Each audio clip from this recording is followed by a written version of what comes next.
Bandar Utama, dan sekarang ini kita akan memberi fokus kepada pakej bantuan permai yang bernilai 15 bilion ringgit, dan sudah pastinya ianya bukan sahaja bertujuan untuk memelihara kebajikan dan juga kesejahteraan masyarakat, malah juga dalam usaha untuk kita memerangi pandemik COVID-19 dan juga memastikan kelangsungan perniagaan bagi usahawan khususnya PKS di luar sana.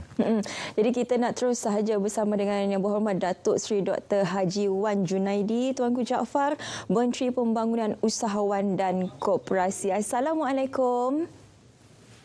Waalaikumsalam warahmatullahi. Dah lama dah tunggu dah ni. Alamak, maaf. Baik Datuk Seri. Wanita. Baik. Kita terus saja dengan perbincangan kita, Datuk Seri, berkenaan bagaimana melalui pakej bantuan permai ini dan inisiatif daripada pihak kerajaan untuk menyokong perniagaan khususnya PKS dalam negara, dan secara umumnya bagaimana Datuk Seri melihat pakej bantuan ini yang bernilai 15 bilion ringgit ini daripada pihak Datuk Seri sendiri, bagaimana dari secara mukadimahnya, Datuk Seri? Ya, terima kasih. Sebenarnya yang pakej diberi dulu oleh pihak kerajaan yang telah diumumkan oleh Yang Berhormat Perdana Menteri ialah sejajar dengan tindakan kerajaan untuk melaksanakan PKKPP yang baru-baru ini, dan juga sebenar dengan apa yang dipanggilkan Bank Isytiharan Darurat untuk menangani masalah COVID. Jadi yang 15 bilion itu walaupun dianggap belum lagi mencukupi keseluruhannya, tetapi kita bolehlah guna dengan masa yang terdekat, dan insya-Allah kementerian saya mengguna dengan sebaik mungkin sumber-sumber yang disalurkan kepada kementerian saya. Contohnya yang disalur kepada untuk membantu gaji ini akan memberi sumbangan kepada pihak-pihak yang terjejas khususnya pekerja-pekerja daripada syarikat-syarikat termasuk PKS, yang mana kita melihat pihak PKS juga mendapat sumbangan untuk membantu pekerja-pekerja dalam PKS dan boleh membantu pekerja-pekerja yang terjejas oleh kerana pelaksanaan PKPP. Jadi satu lagi ialah saluran sumber kewangan yang berjumlah 295 juta yang disalur menerusi tekun, yang juga kita mengetahui bahawa tekun adalah salah satu agensi yang mempunyai kecemerlangan daripada sudut pelaksanaan pengeluaran sumber kewangan untuk membantu peniaga-peniaga mikro dan informal sekarang ini. Jadi mereka inilah pihak-pihak mikro, pihak-pihak informal inilah yang sangat terjejas dalam kita melaksanakan PKP ini. Jadi dalam keadaan demikian, sumber kewangan yang disalur oleh kerajaan kepada tekun ini amatlah strategik, amatlah boleh membantukan kami melaksanakan bantuan kepada pihak mikro dan informal di seluruh negara. Sebagaimana yang kita telah umumkan dahulu daripada ini bahawa pihak kementerian telah menyarankan kepada tekun, dan tekun telah melaksanakannya dengan cemerlang, iaitu supaya kita memendekkan proses birokrasi dan red tape itu. Daripada punya 17 dokumen, sekarang kita punya 4 dokumen saja, do it in the bank. Dulunya kita perlu berbulan baru dapat kelulusan, tapi sekarang dipastikan supaya kalau permohonan baru itu 7 hari dalam bangunan-bangunan yang telah ada track record dengan tekun itu dalam masa 5 hari, do it in the bank. Jadi saya emphasis kepada ataupun tekankan kepada ketua pengarah tekun dan pegawai-pegawai tekun di seluruh negara. Saya minta ketua pengarah maklumkan ataupun CEO maklumkan kepada semua pegawai-pegawai di semua peringkat agar garis panduan yang diletak oleh kementerian ini diputus oleh kementerian ini dilaksanakan sepenuhnya. Jadi dalam keadaan demikian, itulah nampaknya tekun telah berjaya melaksanakan ini hingganya pada penghujung tahun 2020.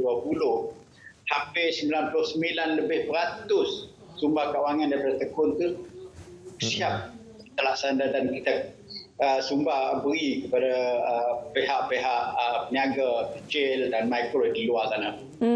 Jadi sebenarnya apa yang penting ialah inisiatif yang diberikan ini dapat diterima dan digunakan oleh peniaga-peniaga ini. Seperti yang diberikan pemotongan cukai untuk pengurangan kadar sewa kedai ini sehingga 30% pemotongan cukainya. Akan tetapi ini semuanya bergantung kepada pemilik kedai tersebut. Jadi bagi pandangan Datuk sendiri, bagaimana mekanisme yang terbaik untuk memastikan bahawa inisiatif ini dapat dilaksanakan dan akhirnya peniaga mendapat manfaatnya? Ya, saya memang dalam kementerian saya juga mempunyai apa dikatakan bidak ruang-ruang kedai dan sebagainya. Yang di bawah agensi kementerian ini iaitu UDA contohnya, kita telah meminta supaya UDA ada memberi pengecualian daripada permulaan PKP dahulu dan juga mengurangkan sewa kepada satu grup ataupun kumpulan-kumpulan peniaga-peniaga lain. Tujuannya ialah supaya peniaga itu kekal boleh melaksanakan perniagaan mereka secara kecil-kecilan dalam masa PKP ini. Kerana apa yang berlaku ialah begini ya. Apabila PKP dilaksanakan, walaupun kedai dibuka, tapi orang tidak dibenarkan keluar dalam keadaan sedemikian, siapa yang melanggar? Jadi, apanya satu konflik di antara kita melaksanakan PKP dengan kita juga nak melaksanakan ekonomi kita, mempergerakkan ekonomi kita untuk mempertingkatkan ekonomi kita. Jadi dengan itulah makanya semalam Datuk Sri Sabi Ismail mengumumkan bahawa peniaga-peniaga makanan, kedai, restoran dan sebagainya itu boleh beroperasi hingga jam 10. Saya mengalu-alukan tu. Sebenarnya saya dah menasihatkan pegawai saya untuk menulis surat kepada Datuk Sri Ismail Sabri dan untuk pada PM pun. Sebabnya memahami bahawa contoh di Kuala Lumpur lah yang saya ketahui selama 30 tahun menjadi ahli parlimen ya. The live di Kuala Lumpur ni begin pukul 8, pukul 7. Ya, betul. Jadi maghrib. Jadi takkan kita nak tutup pukul 8, orang dah lepas habis maghrib tu nak turun makan pun tak boleh lagi dah. Orang dah tutup kedai. Jadi bila buka hingga pukul 10, alhamdulillah adalah ruang tu 2 jam untuk bukan nak sembang, nak makan, nak order makan sampai makan, habis makan boleh keluar balik. Jadi ini sangat-sangat membantu. Dari samping kita mengeluarkan sumber kewangan ya. Sebabnya sumber kewangan daripada kerjaan, daripada prihatin 1, prihatin 2 dan singgahnya kepada penjana. Sekarang kita ada lagi di bawah skim yang baru ni, Permai ni.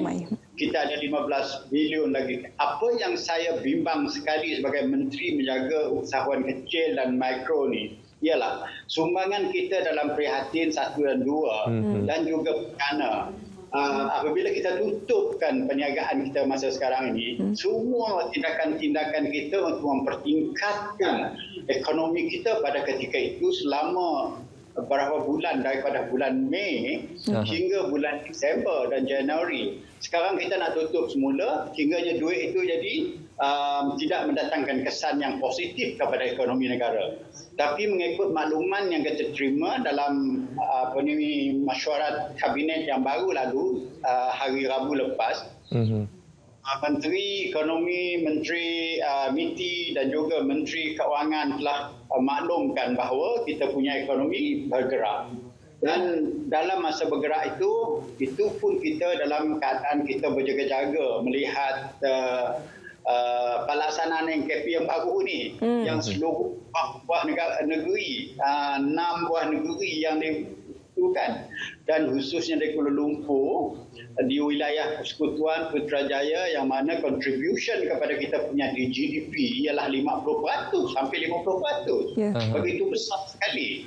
Jadi kalau di wilayah Persekutuan Selangor, Kuala Lumpur ini tidak bergerak, kita telah saya guna istilah orang putih, kita jamkan bisnes ekonomi, pergerakan ekonomi dalam masa walaupun 2-3 minggu bakal memberi kesan yang negatif pada kita. Jadi itulah kenapanya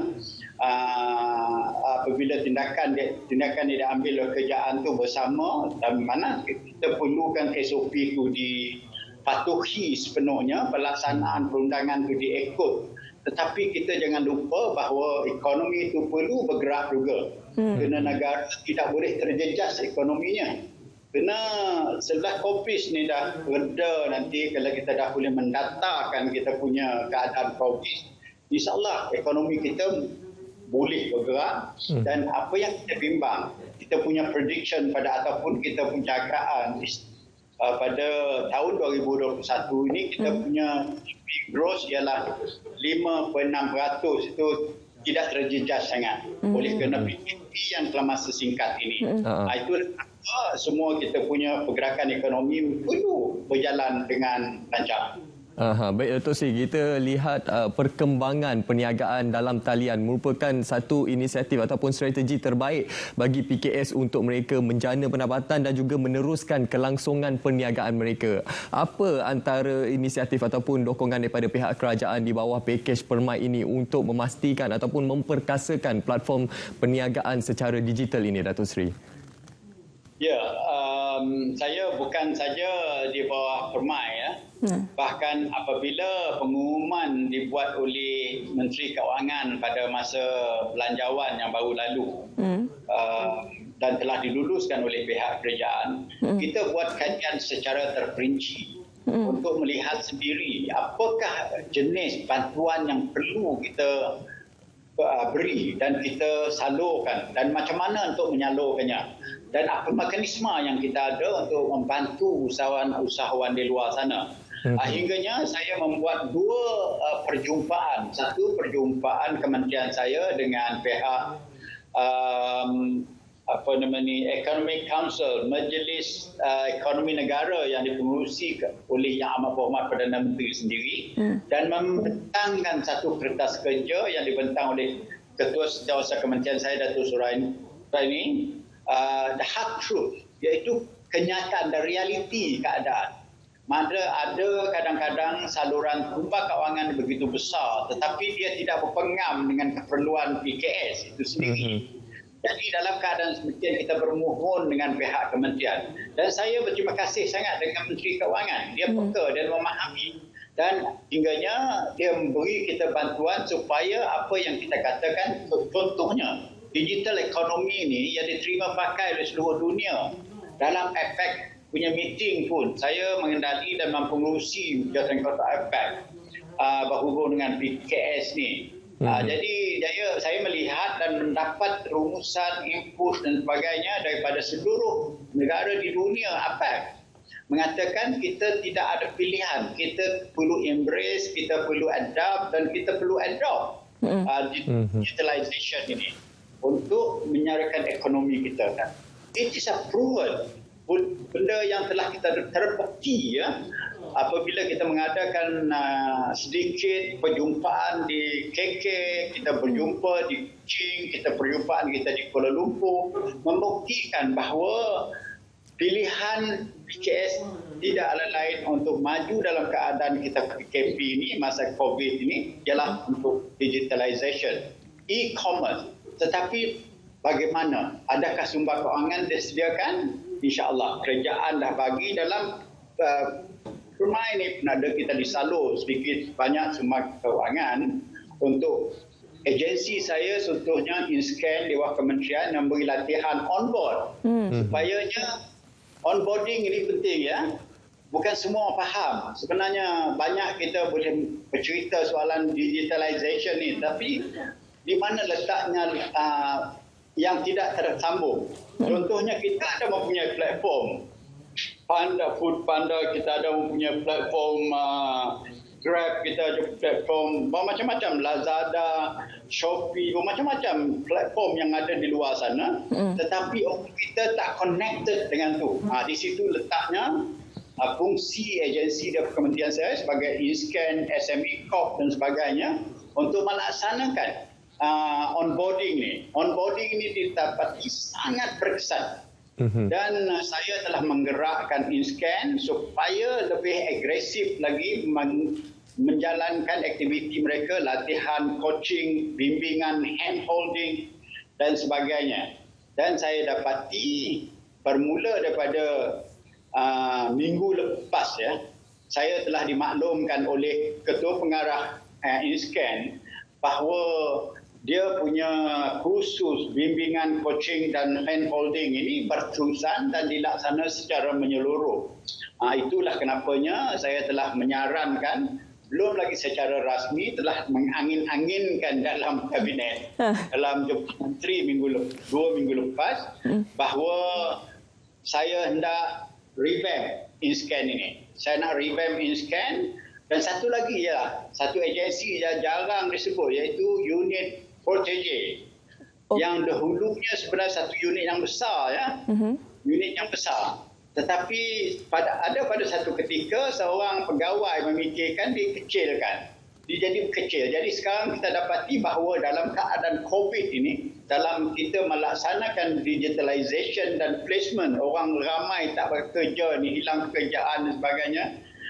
Orang yang berhenti kerja, orang yang keluar daripada universiti 150,000 tahunan yang perlukan graduan ini mencari kerja. Protege ini jadi satu agensi ataupun unit yang penting sekali pada kita untuk melaksanakan, melatih, membimbing dan menempatkan mereka ini ke satu tempat pekerjaan dan juga membangun mereka, menarik mereka kepada bidang keusahawanan.